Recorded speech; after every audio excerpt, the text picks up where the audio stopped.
اسی طرح یہ ہے کہ جب انسان اپنے بستر کا انتخاب کرے تو اس میں بھی کانشیس ہو. پہلے لوگ چارپائیوں پہ سوتے تھے، روئی کے گدے ہوتے تھے، اب فوم کے بستروں پہ سوتے ہیں جو بالکل ہی ان نیچرل ہے. اس کا نقصان کیا ہو رہا ہے؟ انسان کا جو پوسچر ہے وہ ٹیڑھا ہو جاتا ہے، خراب ہو جاتا ہے، یعنی ایسی جگہوں پر پریشر پڑتا ہے جہاں نہیں پڑنا چاہیے. نبی صلی اللہ علیہ وسلم آرام کے لیے چمڑے کا بستر استعمال کرتے ہیں جس میں کھجور کی چھال بھری ہوتی تھی. کتنا نیچرل. نرم بستر کمر کے درد کا باعث بنتا ہے کیونکہ کمر اور پشت کے عضلات ڈھیلے پڑ جاتے ہیں، مسلس. اگر مسلسل نرم بستر استعمال کیا جائے تو درد بڑھتا ہی چلا جاتا ہے. ٹھیک ہے، ان چیزوں سے پرہیز کرنا چاہیے. پھر ایک بات یہ بھی یاد رکھیے کہ انسان کی جو نیند کی حالت ہوتی ہے اس میں بھی دماغ کا پچھلا حصہ کام کر رہا ہوتا ہے، یعنی کہ جو برین ہے مسلسل آپ کا کام کر رہا ہوتا ہے. سارا برین نہیں لیکن کچھ حصے. تو انسان کی نیند کے 2 بڑے فیزز ہیں، اور اس میں ایک جو ہے وہ نان REM ہے جو کہ رات کی نیند کا بیشتر حصہ ریپڈ آئی موومنٹ جس میں ہوتی ہے، اور یہ گہری نیند کی علامت ہوتی ہے. کبھی آپ بچوں کو دیکھیں نا تو نیند میں ایسے آنکھیں جھپک رہے ہوتے ہیں، آنکھیں بھی کھلی کھلی سی ہوتی ہیں. اور دوسرا حصہ وہ ہوتا ہے جو ہلکی نیند کا ہوتا ہے جس میں خواب آتے ہیں اور آپ اس میں وہ خواب یاد بھی رکھ لیتے ہیں. تو بعض ریسرچز کے مطابق جو بیلجیم کی یونیورسٹی آف لیچ کی ہے، اس کے بعض تحقیقکاروں نے یہ بتایا کہ گہری نیند کی حالت میں بھی دماغ کے کچھ حصے کام کرتے ہیں. ایک اسٹڈی کے مطابق نیند کی حالت میں جو دماغ کے حصے کام کر رہے ہوتے ہیں اس میں ہلکی ہلکی وائبریشن ہو رہی ہوتی ہے، اور نیند کی ان سٹیجز میں ہلکی ہلکی وائبریشن سے دماغ کی کارکردگی متاثر ہوتی ہے، جس کی وجہ سے گہری نیند کے دوران دماغی خلیوں کی فنکشننگ منظم ہوتی ہے، اور یہ قدرتی عمل ہے. دماغ کا پچھلا حصہ جو ہے 3 چیزوں پر مشتمل ہوتا ہے: برین سٹیم، میڈولا اور سیریبلم. دماغ کا یہ حصہ نیند میں بھی کام کرتا رہتا ہے، جو گدی کا حصہ نا پچھلا، اس حصے کو گدی کہا جاتا ہے، اور حدیث میں سے کیا کہا گیا؟ شیطان کی بیٹھک. انسان کے اعضاء کی حرکت میں یہ اہم کردار ادا کرتا ہے، یعنی انسان جو کچھ موومنٹ کرتا ہے اس کا تعلق اس سے، کیونکہ یہ پورے نروس سسٹم کے ساتھ کنیکٹڈ ہوتا ہے. اس کے علاوہ توجہ، لینگویج اور خوف اور خوشی کے رد عمل کو بھی ریگولیٹ کرنے میں مدد دیتا ہے، اہم کردار ادا کرتا ہے. سیریبلم جو ہوتا ہے جسم کی حرکات کو خود انیشیٹ نہیں کرتا بلکہ کوآرڈینیشن اور پریسیژن وغیرہ میں مدد دیتا ہے. یہ جسم کے سینسری سسٹم اور دماغ کے حصوں سے ان پٹ حاصل کرتا ہے اور پھر موٹر ایکٹیویٹی کو فائن ٹیون کرتا ہے.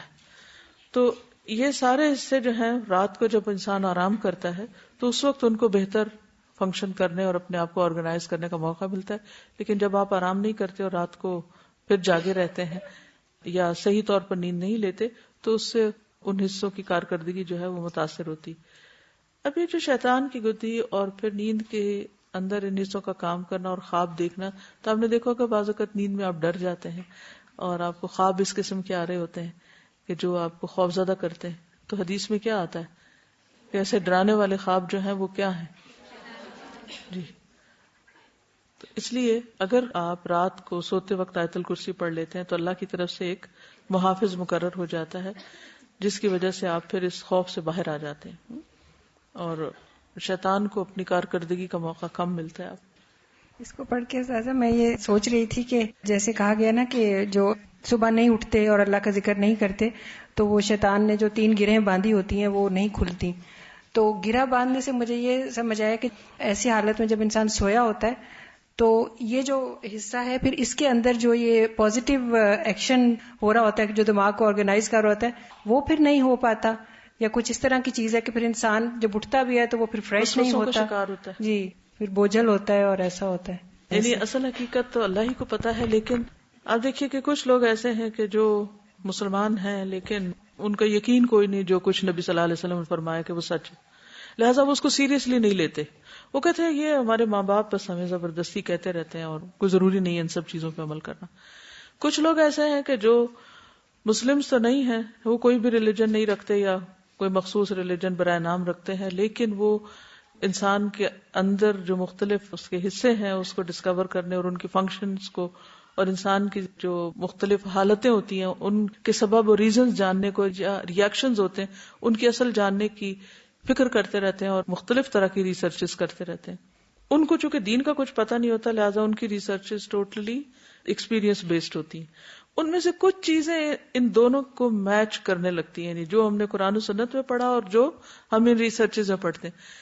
اب اگلے لیول پہ آ کے اسٹڈی کی ضرورت ہے، اس طرح کی ریسرچز کو بھی جمع کیا جائے اور دوسری طرف قرآن و سنت کا بھی تھورولی مطالعہ کیا جائے کہ مختلف چیزوں کو حقیقت میں نہیں، بالکل اپنا ذہن صاف کر کے کہ کس طرح مختلف چیزوں کو بیان کیا گیا ہے اور پھر کس طریقے سے ہمارے اعمال ہوتے ہیں اور ان پر شیطانی اثرات کس طرح کے ہیں اور ہماری سوچ سمجھ کا کتنا دخل ہے اور کتنے ہم اپنی زندگی کے بارے میں سنجیدہ ہیں اور اپنی آخرت کے بارے میں. تو ان ساری چیزوں کا تعین اسی سے ہوگا جب ہم واقعی ان چیزوں کو سنجیدگی سے لیں گے بھی اور ان کو اپنی زندگی میں لانا بھی چاہیں گے. ورنہ یہ بھی پڑھ لیا وہ بھی پڑھ لیا اور ہم الٹے ہی سو رہے ہیں اور الٹے کام کر رہے ہیں اور منفی سوچ کا شکار ہیں اور شیطانی وسوسوں کا شکار ہیں اور خود اپنے آپ کو بھی نہیں ڈسکور کر پا رہے یہ سب ہمارے ساتھ ہو کیوں رہا ہے. اس وقت دنیا میں انسانوں کی ایک بہت بڑی اکثریت جو ہے وہ ذہنی امراض کا شکار ہے. ان کا حل کیا ہے، علاج کیا ہے؟ مجھے یوں لگتا ہے کہ زیادہ یا کم ہر شخص کسی نہ کسی درجے کی ذہنی تکلیف میں مبتلا. منفی سوچ سب سے بڑی ذہنی بیماری جس سے آگے مزید بیماریاں جنم لیتی ہیں. کریٹیکل تھنکنگ اور چیز ہوتی ہے اور منفی سوچ اور چیز ہوتی. منفی سوچ میں انسان صرف عیب دیکھتا ہے اور انہی کو اچھالتا ہے، اور کریٹیکلی کسی چیز کے فائدے اور نقصان دونوں دیکھ رہا ہوتا ہے. یعنی کریٹیسزم برا نہیں ہوتا، کیونکہ کریٹیسزم میں آپ ان بائسڈ کسی بھی چیز کے اندر اس کی جو اسٹرینتھس ہیں ویکنیسز ہیں ان سب کا جائزہ لے رہے ہوتے ہیں، اور اس میں مقصد یہ ہوتا ہے کہ ایک چیز کو جو ناپسندیدہ یا نقصان دہ اس کو ہٹا کر دوسری کو لایا جائے.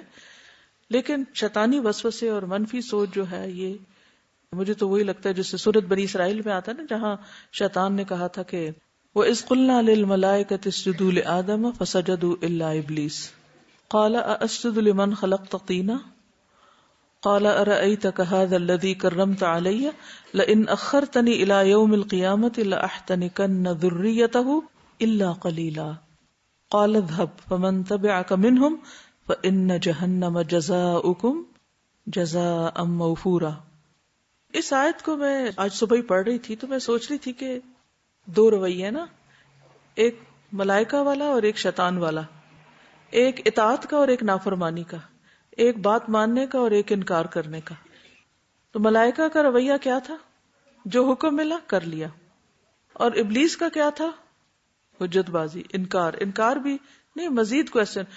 اسجد لمن خلقت طینا. ایک ہوتا ہے نا سمپلی نہیں کام کرنا، اور ایک یہ ہے کہ کام نہ کر کے پھر الٹا اعتراض کرنا. اسجد لمن خلقت طینا، اور حکم کو حقیر سمجھنا، کوئی نہ کوئی حجت نکال لینا، کوئی بحث کرنے لگ جانا یا کوئی وجہ بنا لینا عمل نہ کرنے کی. پھر کہا ارأیتک ھذا الذی کرمت علی، یہ جس کو تو نے مجھ پر فضیلت دی ہے، اگر مجھے قیامت تک مہلت مل جائے، یعنی زندگی مل جائے، تو میں اس کی اولاد کو اپنے پھندے میں لے کر ہی رہوں گا. الا قلیلا، بہت تھوڑے بچیں گے.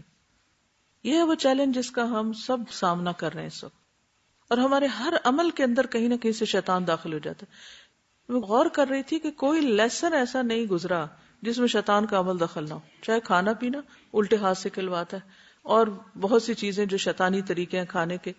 پھر اس کے بعد سنت سے ہٹ کر جن چیزوں کو نبی صلی اللہ علیہ وسلم نے ناپسند کیا یا جن چیزوں کے آپ قریب نہیں گئے، یعنی کہ جن چیزوں سے بچنے کا ہمیں حکم دیا، ان چیزوں کی طرف رغبت دلانا. اور پھر اس کے بعد اب سونے کا ہے تو سونے میں جو سب سے شارٹیسٹ نیند ہے کیلولا، اس سے بندوں کو ہٹا دینا، اس سنت کو بھلوا دینا. یہ سب کچھ کیا ہے؟ پھر یہ کہ رات کو سوتے وقت صحیح دعائیں نہ پڑھنا، پراپر عمل نہ کرنا. تو ہم تو خود دعوت دیے شیطان کو کہ ٹھیک ہے آؤ پھانسو ہمیں، جو جی چاہے کرو.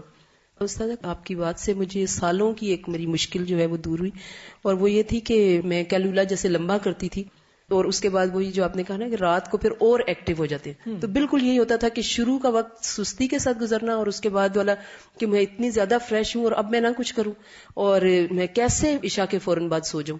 لیکن مجھے وجہ پھر بھی نہیں پتا تھی. لیکن جب وہ ہوئی نا کہ لمبی نیند کے بعد یہ مسئلہ ہوتا ہے، تو مجھے لگا کہ مطلب ہم لوگ کیلولا کے نام پر کر رہے ہوتے ہیں اور اتنی لمبی نیند لے لیتے ہیں کہ پھر وقت پہ سو ہی نہیں پاتے. بالکل. تو اگر ہمارا یہ یقین ہو جائے نا کہ جو کام جتنا جیسے بھی نبی صلی اللہ علیہ وسلم نے کیا نا وہ سب سے بہترین طریقہ ہے، سب سے بہترین ہے، اور پھر اس نیت کے ساتھ ہم شروع کر دیں تو آپ دیکھیں گے کہ ہماری بہت ساری چیزیں اپنی جگہ پر آ جائیں گی اور زندگی تھوڑی بھی ہوئی تو اس میں بہت برکت ہو جائے گی، بہت کچھ کر جائیں گے.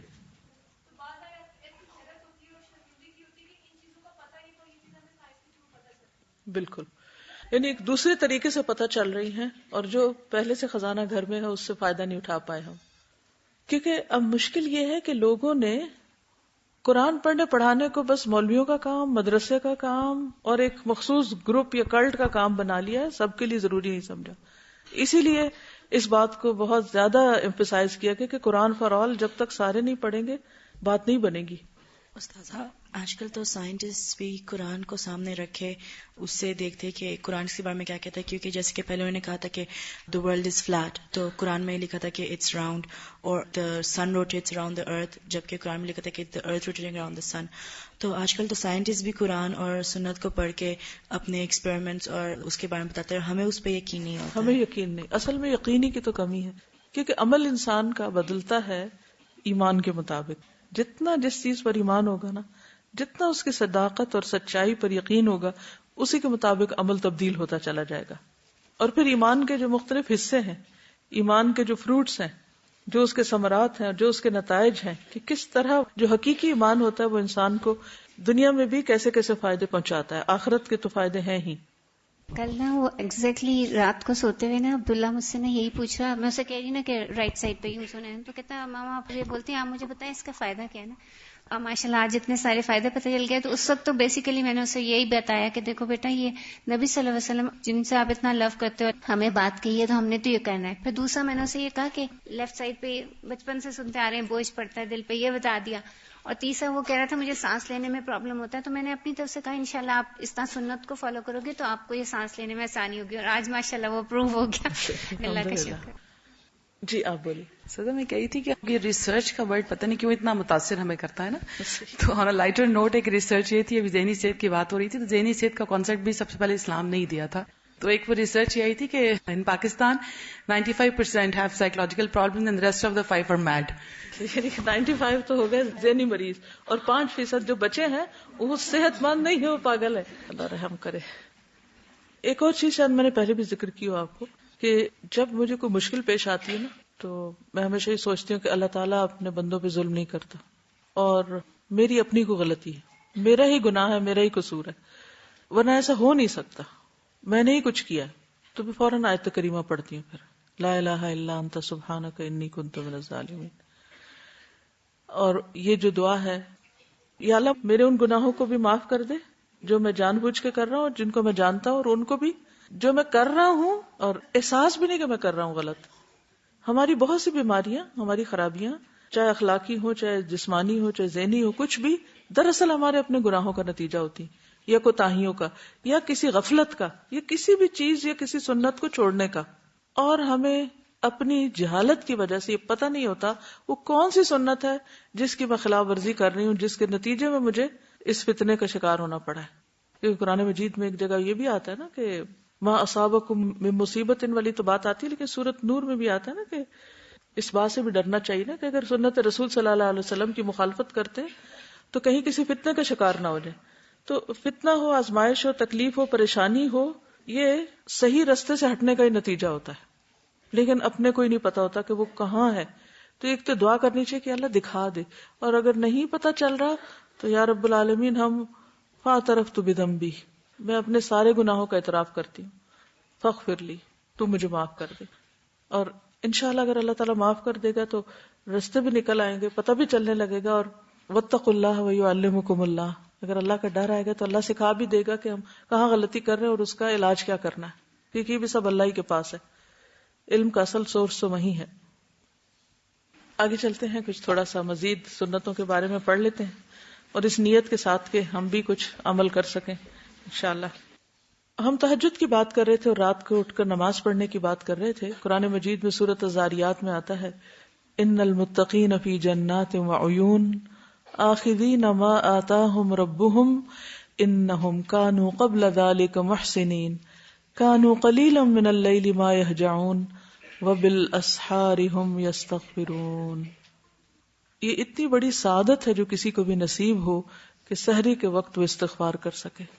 جو بچیاں ہاسٹل میں رہتی ہیں اس لحاظ سے خوش قسمت ہیں کہ انہیں ایک ایسا ماحول ملا ہوا ہے کہ جس میں انہیں اس وقت اٹھنا ہی پڑتا ہے، چاہے چاہتے ہوئے یا نہ چاہتے ہوئے، خوشی سے یا نہ خوشی سے، لیکن اللہ نے ایک موقع دے دیا، ایک ماحول دے دیا، ایک توفیق دے دی.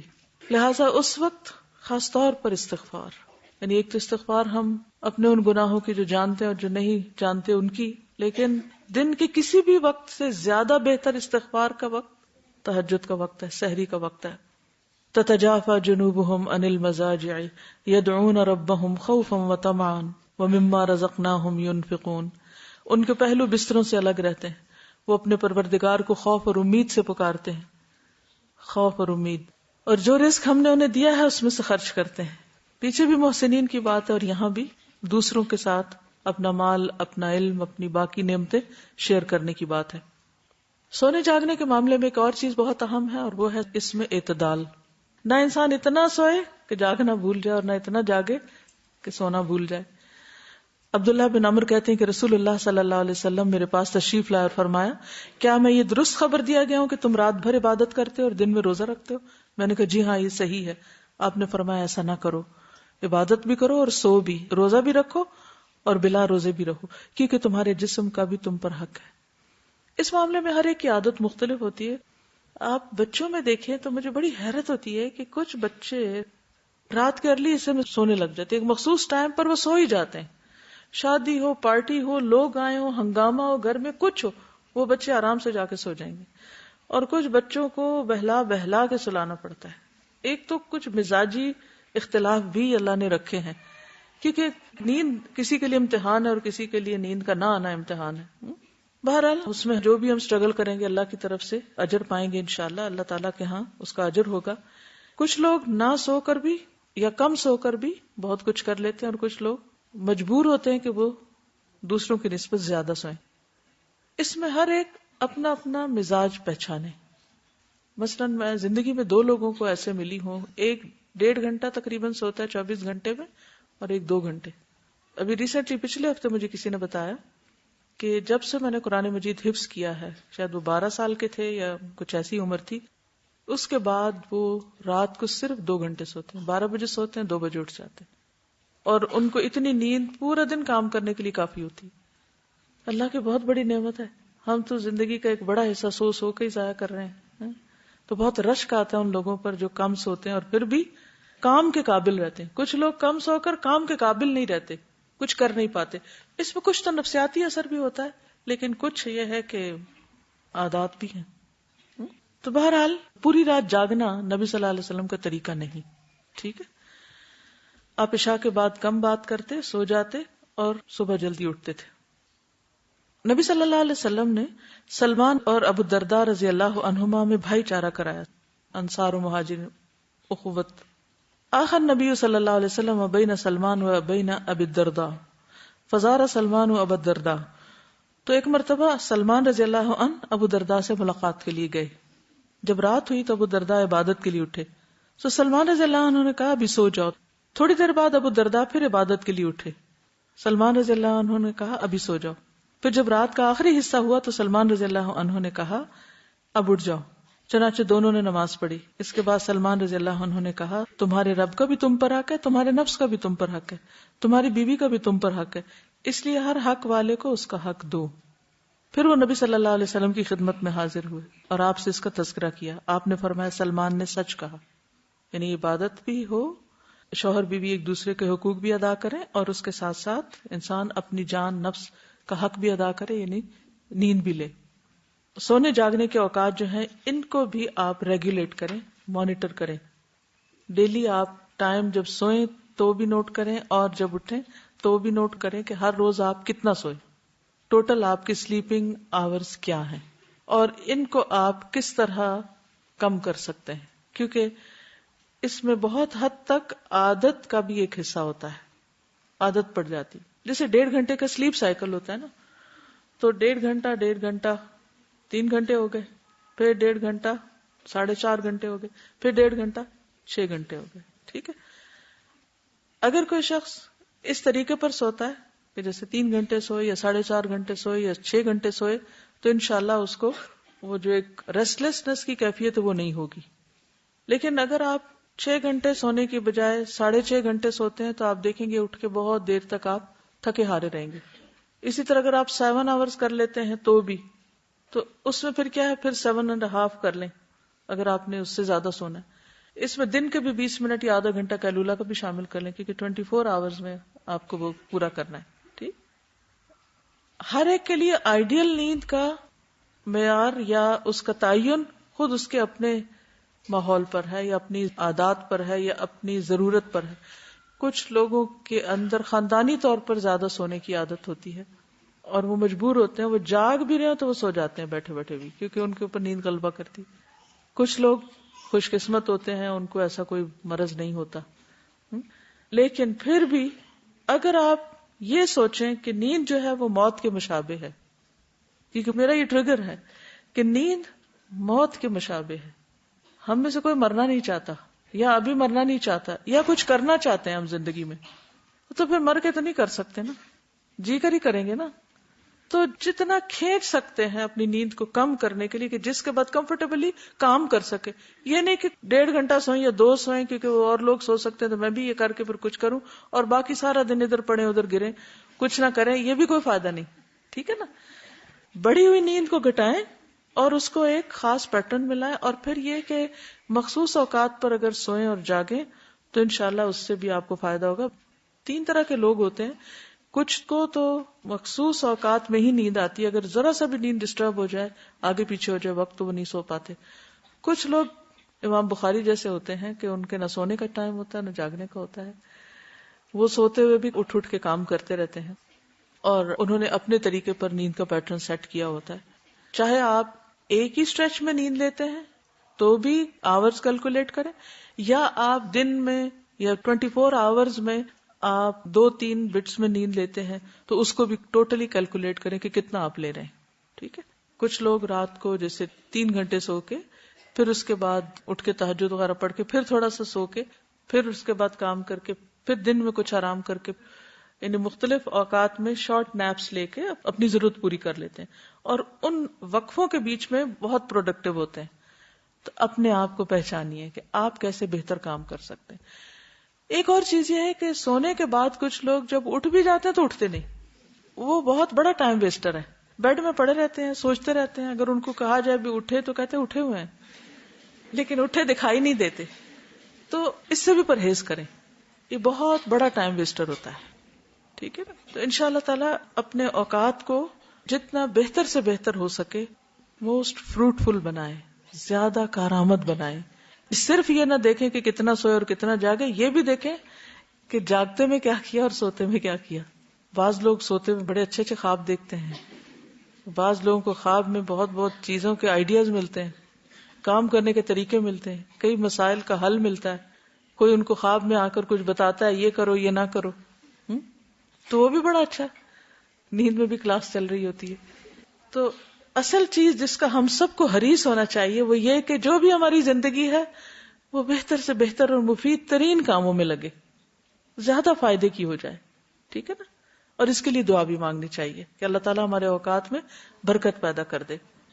جی بولیے. کہ جب اپنا ٹائم کیلکولیٹ کریں کہ میں دن میں کتنی دیر سونا چاہتی ہوں، 4 to 5 آورز یا 6 آور پورے 24 آورز میں، تو یہ ضرور نوٹ کریں کہ میں کتنا ارلی سو رہی ہوں یا کس ٹائم سو رہی ہوں، کیونکہ جتنا ارلی ہم سوئے اس کی سلیپ ایک مطابق that's 2 times more comfortable and 2 times more relaxing than sleep of the whole day. پورے دن کی نیند جو ہے وہ اس 4 گھنٹے کی نیند کے مقابلے میں برابر ہوتی ہے اگر آپ ارلی سو جائیں تو جتنا جلدی سو سکیں تو صبح جلدی اٹھ سکیں تو وہ زیادہ آپ کی باڈی کے لیے سنت میں ہے کہ عشاء کے بعد آپ بات چیت نہیں کرتے تھے، کوئی ضروری بات ہو تو ٹھیک، ورنہ آپ سو جاتے تھے. تو جتنا ارلی سوتے ہیں اتنا زیادہ آپ کے لیے ریلیکسنگ ہوتا ہے، بجائے اس کے کہ آپ لیٹ جا کے سوئیں اور پھر اٹھیں تو تھکے ہوئے. السلام علیکم. 2-3 چیزیں شیئر کرنی تھی. ایک تو یہ کہ جو میں نے خود بھی نوٹ کیا، جو ارلی نائٹ سلیپ ہے اس کے اندر خاص جو باڈی میں سے ہارمونز ریلیز ہوتے ہیں نا، جو انسان کے لیے بہت زیادہ سودنگ بھی ہوتے ہیں اور اس کے آگے انرجی بھی اس کے اندر اور امیونٹی بھی ہائی ہوتی ہے. اور اس کے علاوہ یہ کہ ایک پروڈکٹیوٹی کے میں نے دیکھا تھا جو بیسٹ لگی تھی ویب سائٹ، اس کے اندر یہ تھا کہ انہوں نے سلیپ مینجمنٹ سکھائی ہوئی تھی. اس میں انہوں نے کہا تھا کہ آپ اور کچھ کریں نہ کریں لیکن اٹھنے کا جو ارلی ٹائم ہے اس کو فکس کر لیں، کیونکہ آپ کی بایولوجیکل کلاک جو ہے وہ فکس ہو جائے گی. آپ پھر جو بھی کر رہے ہوں گے، چاہے رات کو 2 بجے بھی سوئیں، آپ کی اس وقت آنکھ ضرور کھل جائے گی. تو وہ بھی بہت اچھی ٹپ لگی تھی اور اس کا بہت فائدہ ہوا. اب ایون یہ ہوتا ہے کہ الارم لگا کے بھی سوئے ہوں تو بھی اس سے پہلے 10-15 منٹ جو ہے نا آنکھ کھل جاتی ہے. اور تیسری یہ چیز تھی کہ یہ جو ایک وہ مت سی ہو گئی ہے نا کہ 7 گھنٹے ضروری نیند لینی چاہیے اور 8 گھنٹے ضروری، وہ اتنا ایک ہوا بن گیا ہے کہ اگر نہیں ہوتی سلیپ تو وہ اور لوگ بھی بڑی ریئلائزیشن دیتے رہتے ہیں کہ تمہاری نیند نہیں ہے. اور اگر ہم خود نیند کم بھی کرنا چاہیں تو گھر والے اتنا پریشر ڈالتے ہیں کہ سو جاؤ، اب سو جاؤ، صبح کے اٹھے ہوئے ہو، مطلب وہ ایک انکانشیسلی یہ چیز کر دیتے ہیں، تاریخ کر دیتے ہیں. تو یہ بھی نہیں ہونا چاہیے کہ جس کی جس طرح سے پرسنالٹی ہے اس لحاظ سے اس کو. بالکل. جب ہم اٹھتے ہیں نا، جیسے بات ہوئی اٹھ کے بھی اٹھتے نہیں ہیں، اس میں ایک بہت بڑا فیکٹر، بہت سے لوگوں کو بیڈ ٹی لینے کی عادت ہوتی ہے نا، تو وہ جب تک بیڈ ٹی لے کے تھوڑا سا ریلیکس، یہ بھی عادت بنائی ہوئی ہے جی، سنت سے تو کہیں ثابت نہیں. جی اس میں وہی ہماری جو بائی نیچر ہم لوگ سیلف پٹی کرتے ہیں نا، کہ جب ہم کم سوتے ہیں تو ہر وقت یہی سوچتے رہتے ہیں کہ ہم کم سوئیں نیند. لیکن جس دن ہم زیادہ سوتے ہیں ہم کبھی کیلکولیٹ نہیں کرتے کہ ہم ضرورت سے زیادہ سو گئے ہیں تو اب ہمیں مطلب اس طرح جاگنا بھی ہے. اور یہ ایک ریسرچ میں نے پڑھی تھی کہ جو عورت ہوتی ہے وہ فزیکلی مردوں کی نسبت زیادہ اسٹرانگ ہوتی ہے اور اس کی باڈی کو ریلیکس ہونے میں کم ٹائم چاہیے ہوتا ہے. اگر بچوں کے ساتھ جاگ لیتے ہیں نا جی، عورت کو 6 آورز لگتے ہیں دوبارہ سے فریش ہونے کے لیے، 6 آورز کی سلیپ، اور مردوں کو 8 آورز چاہیے ہوتے ہیں. مجھے خود بھی پہلے سونے کا بڑا شوق ہوتا تھا، تو میری فرینڈ نے مجھے ایک شعر سنایا تھا جس سے مجھے بہت زیادہ فرق پڑا، تو میں وہ شعر آپ کے ساتھ شیئر کرنا چاہتی ہوں. جاگنا ہے جاگ لے افلاک کے سائے تلے، حشر تک سونا پڑے گا خاک کے سائے تلے. So true. مجھے کسی نے بتایا تھا، ایک ریسرچ کسی نے پڑھی تھی کہ ایک مخصوص ٹائم ہوتا ہے سونے کے لیے، اگر اس میں انسان نہ سوئے، جیسے ہم ساری رات جاگتے رہیں، دن میں اگر ہم سو جائیں فرض کریں 3-4 بجے، وہ ٹائم جب گزر جائے تو ہماری جو پنیاں ہوتی ہیں اس میں ایک ایسا مطلب لیکوڈ سیکریٹ ہوتا ہے، وہ اس مخصوص ٹائم میں ہوتا ہے. اگر اس ٹائم ہم نہیں سوتے تو وہ سیکریٹ نہیں ہوتا، جس کی وجہ سے یہ ہوتا ہے کہ پھر ٹانگوں میں درد شروع ہو جاتی ہے اور چلنا کھڑے ہونا یہ پھر مشکل ہو جاتا ہے. استاذہ اگر آپ تھوڑا سا ٹپ دے سکے کہ جیسے کہ آپ نے کہا کہ جو بندہ جاگ جاتا ہے لیکن پھر بھی لیٹا رہتا ہے، یہ پرابلم مجھے بہت زیادہ ہے. بچپن میں ایسی نہیں تھی، اب مجھے یہ کہ میں اٹھ جاؤں تو تھوڑی دیر لیٹی رہتی ہوں، ماما آ جاتی ہے کمرے میں، اٹھ گئی ہوں، میں کہتی ہوں ہاں میں اٹھی ہوئی ہوں، پاپا آ جاتا ہے ہاں اٹھی ہوئی ہوں، اٹھتی نہیں ہوں بیڈ سے. اور اگر اٹھ بھی جاتی ہوں تو جا کے صوفے پہ بیٹھ کے آنکھیں بند آنکھیں کھلی، بس یہی حالت ہوتا ہے میرا. تو میں کیا کروں اس کے ساتھ؟ ایکچولی کیا چیز انسان کو جگاتی ہے؟ کوئی شوق جگاتا ہے نا، کوئی موٹیویشن ہونی چاہیے کہ جا کے کرنا کیا ہے. تو جب تک آپ اپنا ڈے اس کے مطابق پلان نہیں کریں گے کہ اس وقت میں مجھے یہ کرنا اور ضروری کرنا ہے اور یہی ٹائم ہے میرے پاس یہ کام کرنے کا، تو اس کا نتیجہ کیا ہوگا کہ آپ کو جاگنے کا کوئی پرپز ہی نہیں ہے، کیوں جاگے. لیکن اگر کوئی کام ہوگا تو آپ کہیں گے اوہ میں 2 منٹ بھی لیٹ کیوں ہوئی، تو اس وقت کے لیے کچھ اسکیجول کریں اپنا. تو ایک تو یہ ہے کہ سونے کے ٹائم کو تھوڑا پراپر کریں، دوسرا یہ ہے کہ اٹھنے کے ٹائم کو جیسے ایک فکس کر لیں نا، یہ اس سے بھی آپ کو فائدہ ہوگا کہ اتنے بجے اٹھنا ہے، اٹھنے کے اتنی دیر کے بعد مجھے یہ کام سٹارٹ کرنا ہے. کوئی بھی امپورٹنٹ کام اس وقت کا رکھ لیں، کیونکہ نبی صلی اللہ علیہ وسلم نے اس کے لیے برکت کی دعا کی. پھر یہ ہے کہ آپ یہ دیکھیں کہ مثلاً آپ کیوں نہیں اٹھ پاتے، کیا آپ کے جسم میں درد ہے، کیا آپ کو اس وقت بہت بھوک لگی ہے، ویکنیس ہو رہی ہے، کیا آپ کی نیند پوری نہیں ہوئی، اس کی ریزن جانیں. اور پھر جب وہ ریزن پتہ چل جائے گی تو انشاءاللہ اس سے فائدہ بھی ہوگا. جب تک آپ بچے ہیں نا تو مائیں بہت بڑا رول پلے کرتی. مثلا مجھے اپنے بچوں کی سمجھ ہوتی تھی کہ اس وقت ان کو مساج چاہیے، اس وقت یہ حصہ پریس کروں گی تو ان کی آنکھیں کھل جائیں گی، اس وقت ان کو یہ کام بتاؤں گی تو یہ پھر جاگ جائیں گے. کوئی ایسی خبریں، کوئی ایسی چیزیں میں نے رکھی ہوتی تھی کہ جو ان کا دماغ ایکٹیو کر دیں. مثلاً آپ جسمانی طور پر تھکے ہوئے ہیں تو اپنی ممی سے کہہ دیں گے ممی آپ مجھے اس وقت میرے کندھے دبا دیں یا میرے سر کو یا میرے یہاں کان کو کچھ کر دیں، جو بھی آپ کا ٹریگر پوائنٹ ہے تو وہ اس سے آپ کی آنکھیں پھر کھل جائیں گی. ایک اور یہ ہے کہ آپ ڈیپ بریدنگ شروع کر دیں، اس سے آپ کے اندر ایک انرجی آئے گی. اور وہ جو خاص طور پر میں نے بتایا تھا نا کہ اگر ویکنس فیل ہو رہی ہے جو بھی ہو اس کے مطابق تو انشاءاللہ آپ دیکھیں گے. لیکن لازمی طور پر ایک اسکیجول کریں، اتنے بجے اٹھ کے اتنی دیر میں مجھے یہ کر لینا ہے، اتنی دیر میں ختم ہونا چاہیے. ویسے میرے لیے ہوتا ہے کہ اتنی دیر میں وطر پڑھنے ہیں، اگر میں لیٹ ہوئی تو میرا وہ اسکیجول چلا جائے گا قرآن پڑھنے میں. اب وطر کا ٹائم تو آگے نہیں جا سکتا نا، وہ تو اس کا اینڈ ہے نا. تو اگر میں نے سستی کی تو کیا ہوگا، پھر پیچھے رہ جاؤں گی. تو یہ تو ہو نہیں سکتا کہ کوئی کام نہ کیا جائے تو پھر اس کا کوئی اجر ثواب مل جائے. اور پھر یہ کہ اتنی دیر میں فجر کی نماز ہو جانی چاہیے، اتنی دیر میں اذکار ہو جانے چاہیے. تو ہر چیز کے آپ چنکس بنا لیں. اور پہلے بھی شاید ایکسرسائز میں نے کرائی تھی کہ ایک دن میں آپ کو کیا کیا کرنا ہے اس کو نوٹ کر لیں, اور دوسری طرف کس وقت کون سا کام کرنا ہے, تاکہ پھر آپ کے اوپر پریشر نہ ہو. زیادہ سے زیادہ کام کر کے بھی آپ انجوائے کریں اور آپ ریلیکسڈ ہوں کہ آپ نے اپنا آرام بھی لے لیا ہے, کھا پی بھی لیا ہے اور کام بھی ہو گیا. پھر اس کے بعد سونے سے پہلے صبح تہجد اور فجر کی نماز ادا کرنے کا ارادہ کر کے سونا. نبی صلی اللہ علیہ وسلم نے فرمایا جو بستر پر آئے اور اس کی نیت یہ ہو کہ اٹھ کر رات کو نماز پڑھوں گا, پھر اس پر نیند کا ایسا غلبہ ہو کہ سوتے سوتے صبح ہو جائے, تو اس کو جس عمل یعنی نماز تہجد کی اس نے نیت کی تھی اس کا ثواب بھی ملے گا, اور اس کی نیند اس کے رب کی جانب سے اس پر صدقہ ہوگی. ٹھیک ہے, تو اس سے کیا پتہ چلتا ہے کہ رات کو ہی نیت کر لیں کہ اتنے بجے اٹھنا ہے اور اتنے بجے یہ کام کرنا ہے. اگر کسی وجہ سے نہ بھی ہو سکا کبھی یا تاخیر ہو گئی تو بھی انشاءاللہ اجر مل جائے گا. رسول اللہ صلی اللہ علیہ وسلم نے فرمایا اللہ تعالیٰ اس بندے پر رحم فرمائے جو رات کو اٹھ کر نماز پڑھتا ہے اور اپنی بیوی کو جگاتا ہے, اگر وہ انکار کرے تو اس کے منہ پہ پانی کی چھینٹیں مارتا ہے.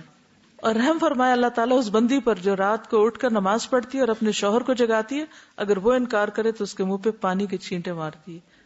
تو بیدار ہوتے ہی روشنی کر دینی چاہیے, پنکھا اے سی بند کر دینا چاہیے تاکہ نیند کا غلبہ چلا جائے. اسی طرح یہ کہ ٹائمنگز اپنے مقرر کریں تاکہ اٹھنے میں آسانی ہو. پھر نیند سے طبیعت بوجھل ہو رہی ہو تو اپنے پاس ہی پانی رکھ کے سو جائیں اور اپنا ہاتھ اس میں ڈال کے, اگر کوئی نہیں چینٹا مارنے والا تو خود اپنے منہ پہ مار لیں اور اس کا بندوبست کر لیں. اور اسی طرح ہے کہ رات کو سوتے وقت بہت نہیں کھا کر سوئے تاکہ آپ صبح جاگ سکیں. ٹھیک ہے جی, آپ فرمائیے. جی ہاں, الارم دور رکھیں تاکہ آپ کو اٹھ کے اس کو اٹھانا ہی پڑے, ورنہ وہ آپ کو اتنا اریٹیٹ کرے گا کہ آپ سو نہیں سکیں گے. سبحانک اللہم و بحمدک اشہد ان لا الہ الا انت استغفرک و اتوب الیک. السلام علیکم و رحمۃ اللہ وبرکاتہ.